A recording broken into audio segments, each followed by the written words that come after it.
le bébé du vent doux. Il était une fois dans un village calme entouré de collines et de champs de fleurs. Un petit bébé nommé Lino. Lino riait tout le temps, avec ses grands yeux brillants et son rire qui sonnait comme des clochettes. Tout le monde dans le village aimait Lino. Mais un matin, alors que le vent soufflait doucement dans les arbres, Lino disparut. Sa maman, Rosa, le chercha partout. Dans la maison, sous les lits, derrière les rideaux, même dans le jardin, sous le vieux pommier. Mais Lino n'était plus là. Les villageois se rassemblèrent, inquiets. On organisa des recherches dans les champs, dans les forêts, même au bord de la rivière. Personne ne savait qu'une femme vivait à la lisière de la forêt. Elle s'appelait Maëlle. C'était une vieille femme au cœur triste, car elle n'avait jamais eu d'enfant. Chaque soir, elle parlait à sa vieille poupée de chiffon, lui chantait des berceuses et rêvait d'avoir un bébé à bercer pour de vrai.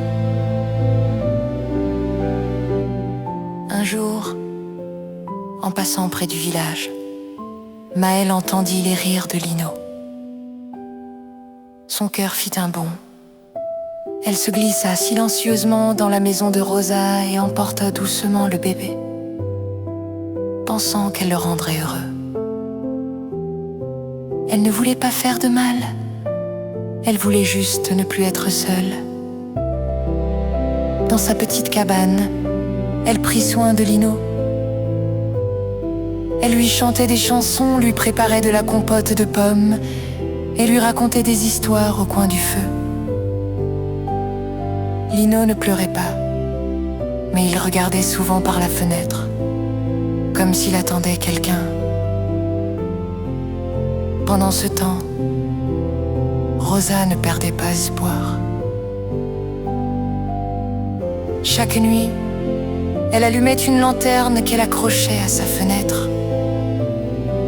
Elle murmurait: « Lino, mon petit cœur, si tu m'entends, suis la lumière de maman. » Et une nuit, alors que Maëlle berçait Lino près de sa fenêtre, il vit une lueur danser au loin. Il tendit les bras, comme s'il reconnaissait cette lumière. Maëlle comprit alors. Son cœur se serra. Elle s'assit et réfléchit longtemps. Puis le lendemain, au lever du soleil, elle prit Lino dans ses bras et marcha jusqu'au village.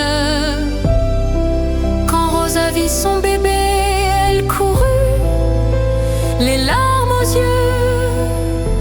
Maëlle dit doucement: « Je suis désolée. Je n'ai pas voulu lui faire de mal. J'étais seule. Je croyais pouvoir être une maman, mais il n'est pas à moi. » Rosa prit Maëlle dans ses bras. « Tu l'as protégé. Tu l'as aimé. Tu peux venir le voir quand tu veux.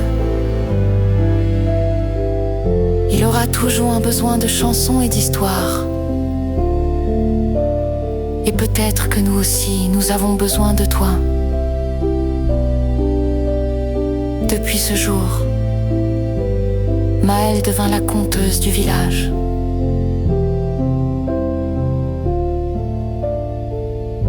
Les enfants venaient l'écouter, assis en cercle autour d'elle. Et Lino, quand il grandit, appelait Maëlle sa mamie du vent doux. Et le vent dans les arbres, parfois, chantait lui aussi.